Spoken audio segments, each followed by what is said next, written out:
Have you ever experienced anxiety, sadness, distress, or even impulsiveness? Do you avoid public places for fear of being labeled as different? Feeling like you were unable to cope, alone and misunderstood? Watching the world pass you by while it felt like you were drowning on the inside? Or even a failure and the world would be better without you? Maybe you have experienced one or all. We challenge you to put yourself in the shoes of someone living with a mental illness.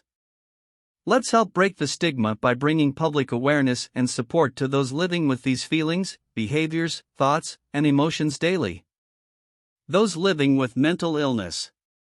Without further ado, Charisse, Cheyenne, and Charlotte welcome you to our presentation on personality disorders.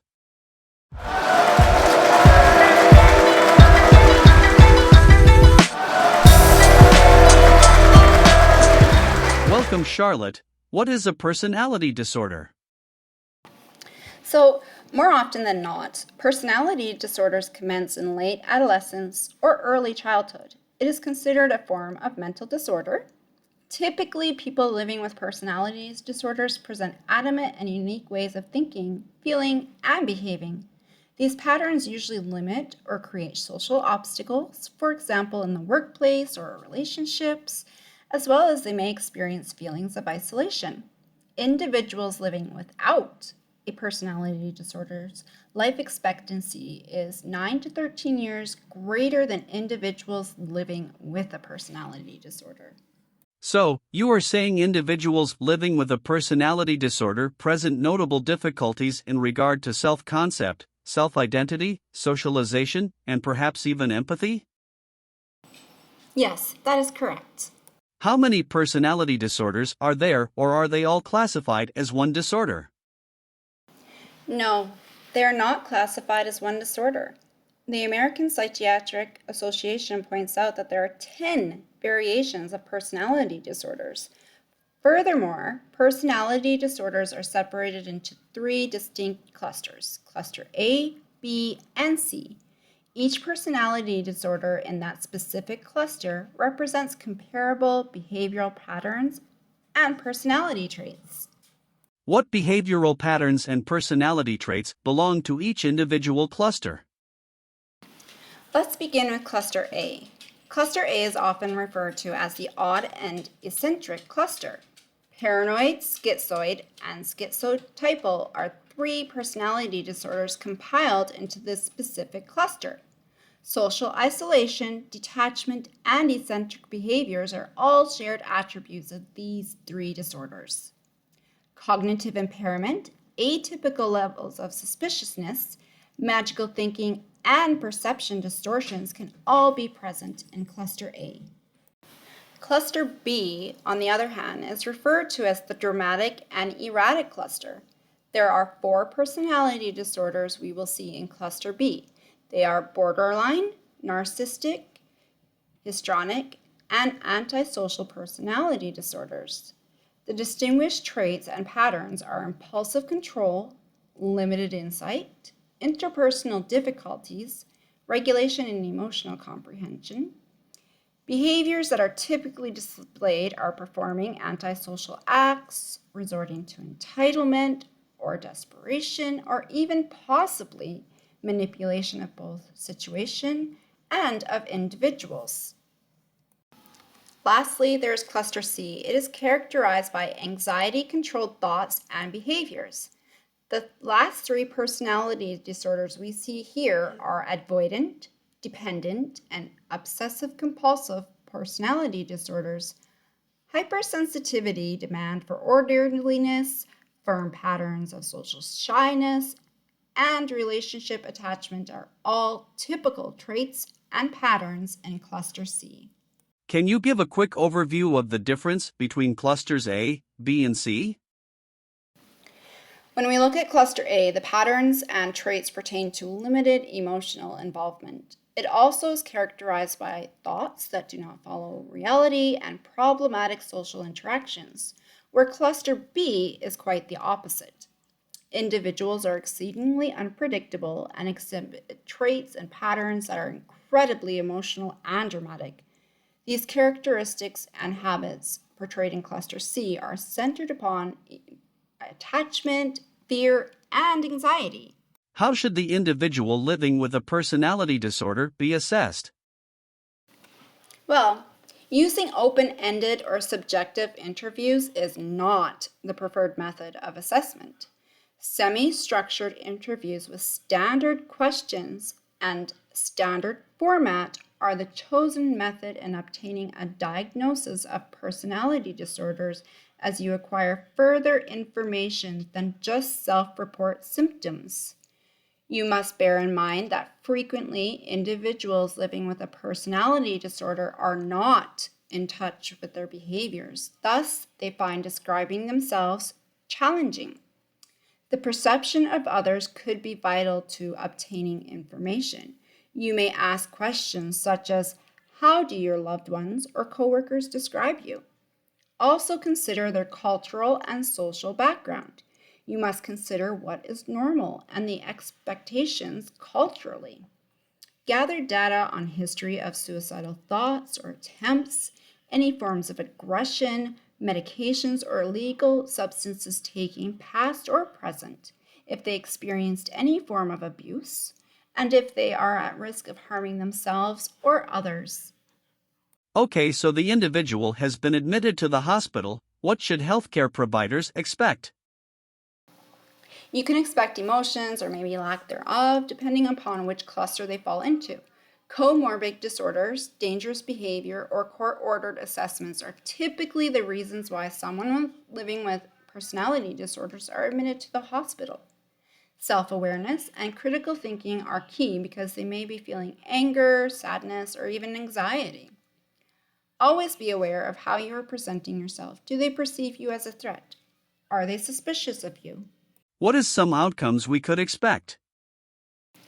Suppose you focus on the presenting problem or bombard them with information. In that case, they may feel overwhelmed or powerless, resulting in severe anxiety, depression, aggression, self-mutilation, manipulation, and impulsion. However, personality change can be achieved by taking things one step at a time, by working on one behavioral solution and one learned skill with repetition, time, and appropriate therapeutic feedback. Change is possible. Thank you so much, Charlotte.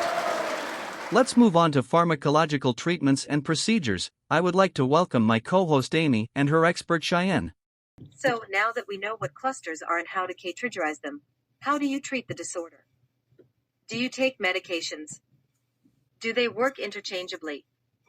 Or can you undergo treatments only? We're interested to find out.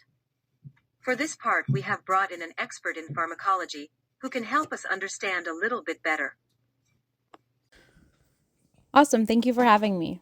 So I can break this up from cluster A, B, and C.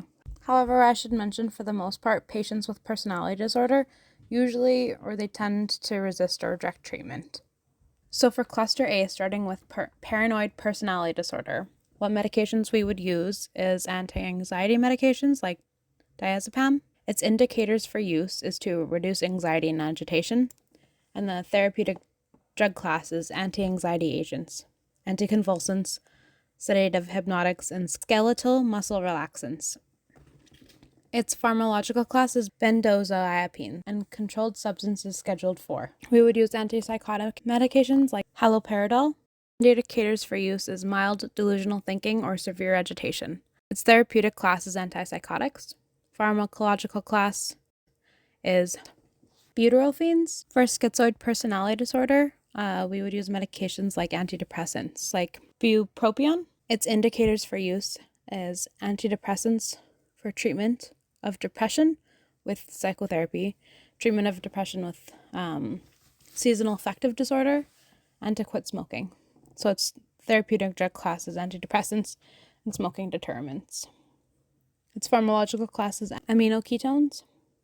We would also use second-generation antipsychotics like risperidone. Its indicators for use is schizophrenia, short-term treatment of acute, manic, or mixed episodes, and to improve emotional expressiveness. Its therapeutic drug class is antipsychotics, mood stabilizers, pharmacological class is benzoxazoles. Second-generation antipsychotics medication, like olanzapine. Its indicators for use is schizophrenia or acute therapy for mixed or manic episodes. Its therapeutic drug class is antipsychotics or mood stabilizers. And the pharmacological class is benzodiazepines. And for schizotypical personality disorders, or STPD, so there's no specific medication for people with STPD, but rather we treat the symptoms that the person may be experiencing. So we use medications like antipsychotics, anti-anxiety medications, or antidepressants to help manage those symptoms of like depression, anxiety, or if symptoms of illusions is what you would use antipsychotics for. So pretty much the same for all of Cluster A. Psychotherapy goes a long way, and it can be very beneficial to build a trust in the relationships with the patient. Group therapy is also good as it can be grounding for a person, and it can also provide socialization, as not everybody would get that chance. However, the only note I should make here is that some schizotypical symptoms can seem rather odd, but it's just that the patient may be involved with unusual social groups, like cults, or unusual or religious groups, or occults. So it seems like psychotherapy or group therapy is the go-to therapy, and the medication classes are very similar. Yes, that is correct. Treatments are quite the same as well as the medications. Okay, so what about Cluster B? So for Cluster B, borderline personality disorder, also known as BPD, medications would be antidepressants.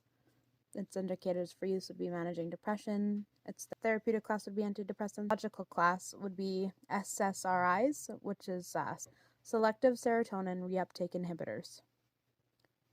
We would also use medications that are anticonvulsants. Its indicators for use is to help the brain switch from sympathetic nervous system, which is your arousal, to your parasympathetic nervous system, which is your relaxation mode. So it would help prevent convulsions.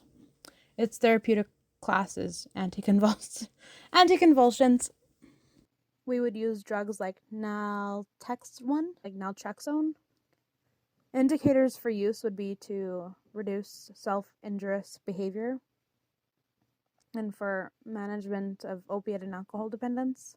Pharmacological class would be opioid receptor antagonist. We would also use second-generation antipsychotics. Its indicators for use would be to control anger and brief psychosis, to treat like psychosis, schizophrenia sometimes, and its therapeutic class is antipsychotics. We could also use mood and emotional medications like lithium. Its indicators of use would be treatment and maintenance of manic and mixed episodes associated with bipolar disorder. Therapeutic drug class, mood stabilizers.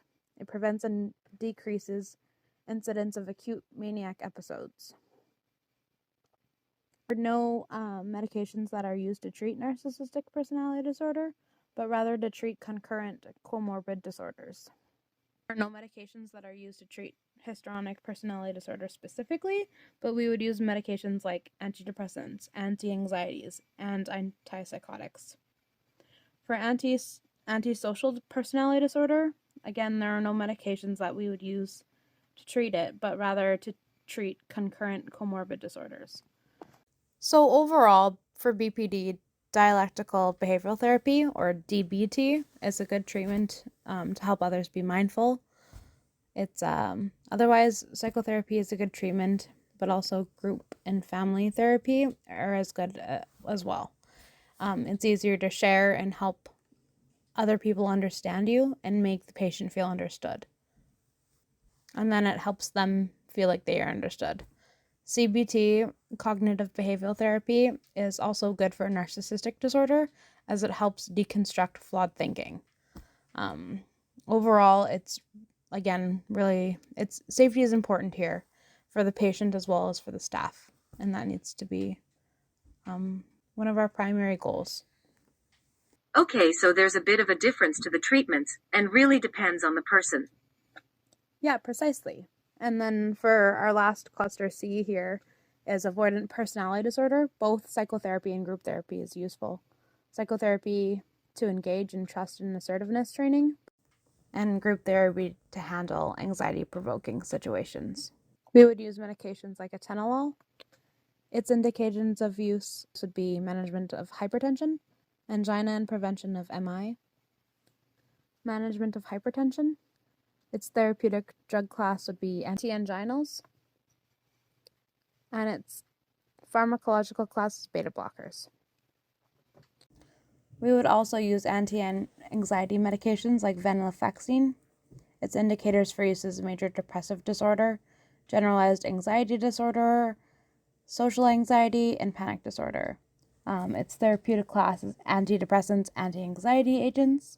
Its pharmacological class is selective serotonin norepinephrine reuptake inhibitors, so SNRIs. We also would use antidepressants like citalopram. Its indicators for use is symptoms of depression, and then its therapeutic drug class would be antidepressants. For dependent personality disorder, we would use medications like imipramine.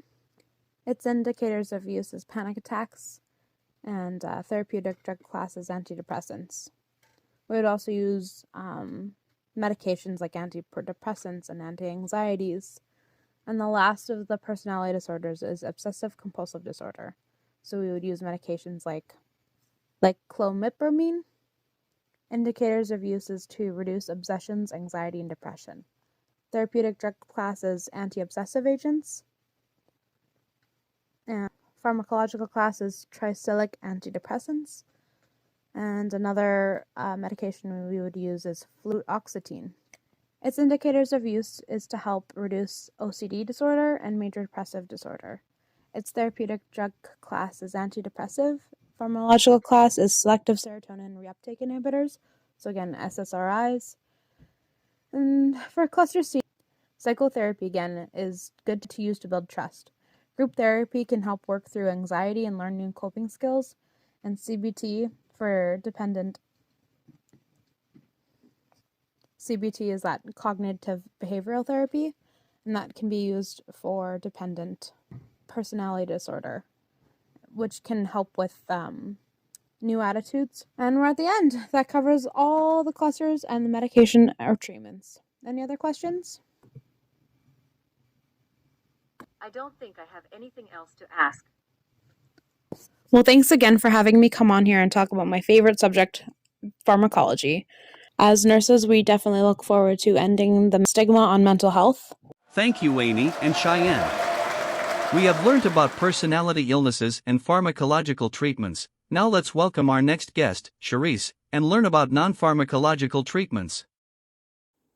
Before we get started, I want to stress no holistic treatments talked about should be started without consulting a licensed physician and should not replace traditional medications and therapy unless recommended by your physician.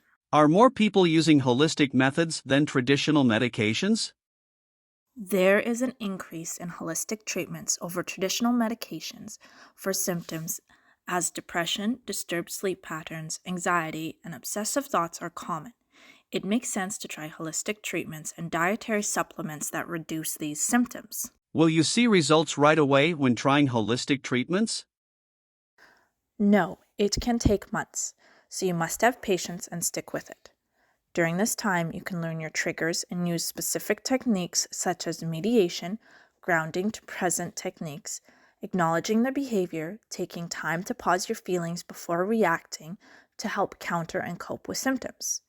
Using holistic treatments means making long-term commitments to your own personal health and well-being by exercising, having a healthy diet, getting a good sleep, managing stress, taking medications if prescribed, and attending therapy. You mentioned attending a therapy.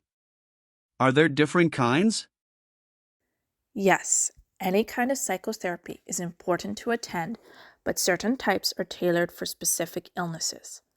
Dialectal behavioral therapy is designed specifically for borderline personality illness, as it teaches mindful meditation to accept and work through destructive reactions.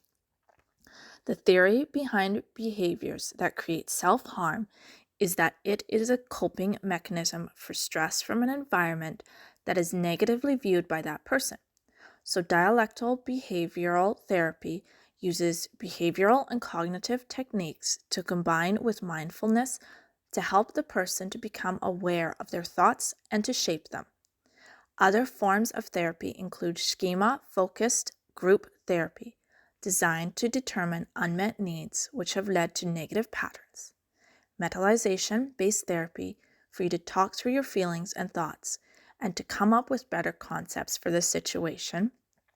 System training for emotional predictability and problem solving, being a group therapy that brings in your healthcare team, family, and other important people in your life to help with treatment.